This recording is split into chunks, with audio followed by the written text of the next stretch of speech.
August 5th, 1962, Princess Margaret finally pulled down the Union Jack after more than 300 years of British rule in Jamaica. The soundtrack to this newfound freedom was the first truly Jamaican music, the newly invented ska.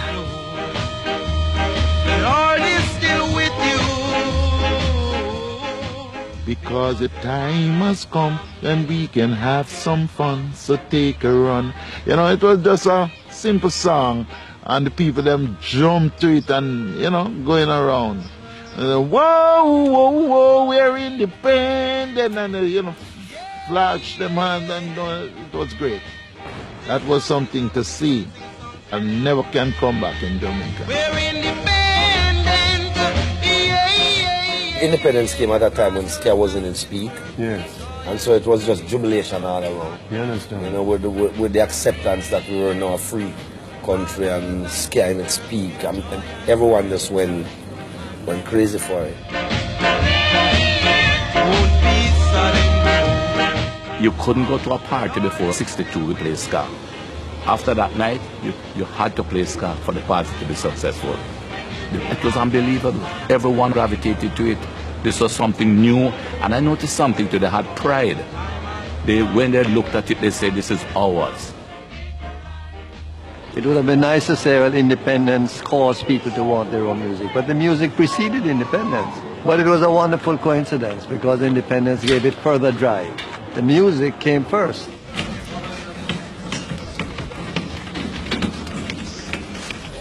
The story of modern Jamaican music starts in the early 1950s in the poorer areas of downtown Kingston with the emergence of a uniquely Jamaican phenomenon, still at the heart of the music 50 years later, the sound system.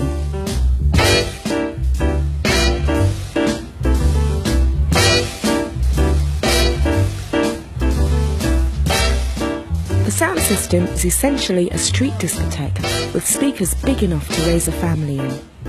It's where poor Jamaicans have been coming to dance till they drop ever since they stopped listening to jazz bands in the now ruined clubs all over the island. You had sound system before recording. You have first it started, the Jamaica music started off with orchestra dance.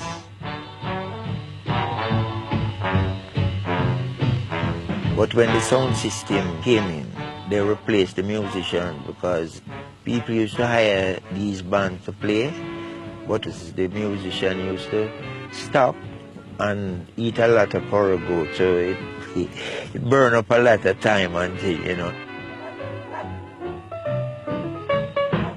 Band would go in intermission, and intermission forever. So the people had to get fed up of this no dance within the dance. So in the intermission, they made a mistake. They agreed that the first sound system should play in the intermission. That was the end of them. I never turned back. It was all about rhythm and blues.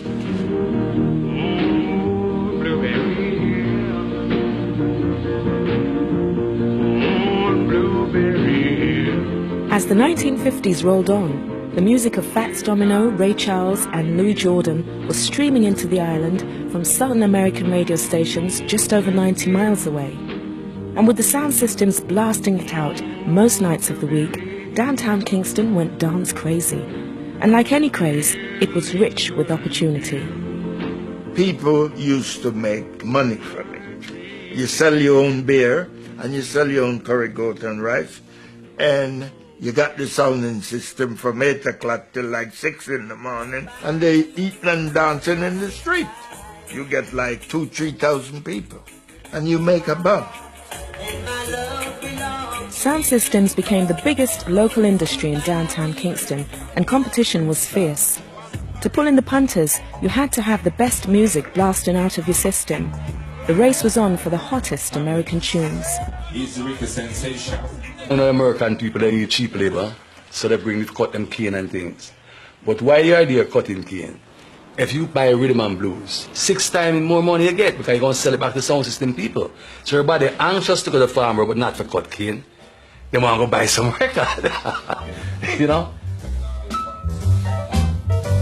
Out of this fierce competition, 2 giants emerged, Clement Coxon Dodd and Arthur Duke Reid. Combining their liquor businesses with their sound system dances, they were effectively the barons of downtown Kingston and would continue to control the Jamaican music business for the next 15 years. They could run the country those days because people, anywhere the sound string up, you have the crowd of people there before. They used to play in competition. It come in now like Joe Fraser and Holly. Duke Creed is the man who go on this dance and him go to the gate and him get everybody out of the gate money for coming on and dance, you know? And the people they believe all the cocks and dance and come on the Duke Creed. Sometimes them just take the money and go to the cocks and dance just the same, you know what I mean? So it's like that. So all of them used to be at war, you know? The sound system thing, man. It's a traditional thing. You can't stop it. It come from way back, you know? Come on. Yes, suddenly rum is served to sophisticates because suddenly Jamaican rum has regained its place among the great drinks of the world. Duke Creed had a rum there where it don't sell in the stores. If you think rum strong, you ask about rude to your parents. When you throw water, you know what happened? Guess. Throw chasing it. What do you think happened? Smoke. The smoke, vapors thing, right? And that is what the brother might drink. Like they have cocaine now, that was for them cocaine.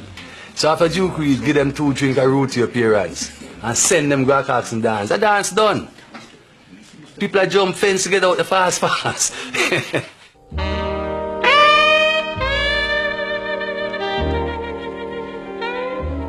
Duke Creed had a program on the radio, I think 4:30 on a Saturday afternoon called Treasure Isle Time. They would advertise the liquor business, and then he would, on those programs, they would play newly made Jamaican records. Decided to drink some more, but when I look at the clock, it was 3:45. To promote their sound systems, Reed and his competitors had turned to record producing by the end of the 50s, but not as we know it today. They had no intention of selling records to anyone else. They brought jazz musicians down from the tourist hotels to play Jamaican versions of American R&B, and then they just made one copy of each record to play on their sound system and achieve the much prized exclusive. We start imitating the rhythm and blues songs like say Smiley Lewis or Professor Longear or Louis Jordan, and you know those kind of beats. We tried to imitate it. It didn't turn out that way, so we decided to keep this as our own type. That's how that can come in.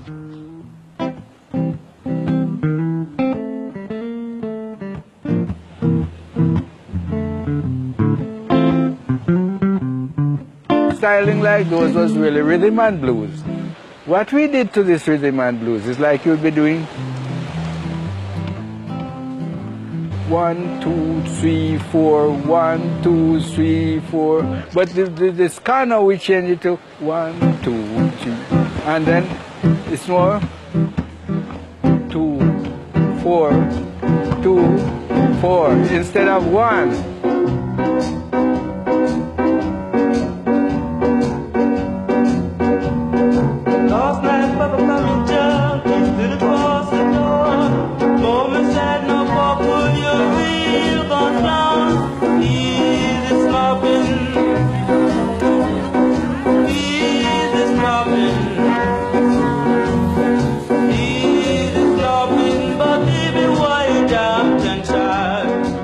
It is Jamaica's first musical revolution. And we call it ska. And then ska was a dirty word. But what it was terribly influenced by Jamaican activities of the people, you know. Culture Jamaica was pushed into it. And when the people took it on that fast, right, they just grabbed to it because it was them.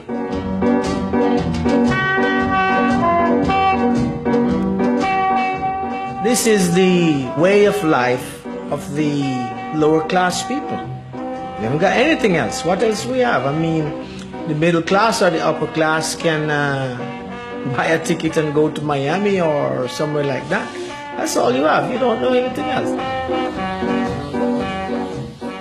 You would not find the creative force that comes out of the inner city in the low residential areas in Jamaica, because they are more settled into a pattern, into a tradition. And there's a social divide and a cultural divide. We live in two countries. When ska was popular downtown, it had no popularity uptown. In 1960, much of uptown Jamaica still preferred American music, and many of the jazz musicians who had invented ska were making a living playing the tourist resorts of the North Coast.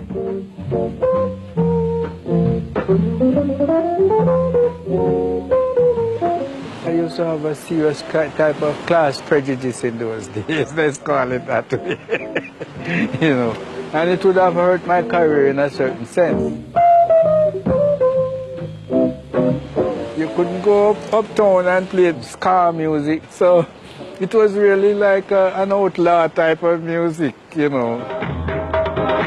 In 1960, Prince Buster started his own sound system.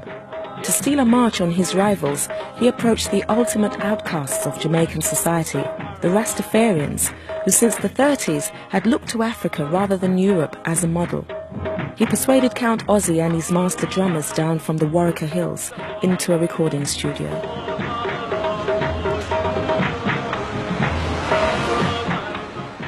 In those days, if you say it's a Rasta, all they have is black for, you know. And when I make Carolina, that give the Rasta, whole Rasta speak. Because now, them, it was not the music world, them could play upon sound system. And if you play upon sound system on the island, everybody go and hear you.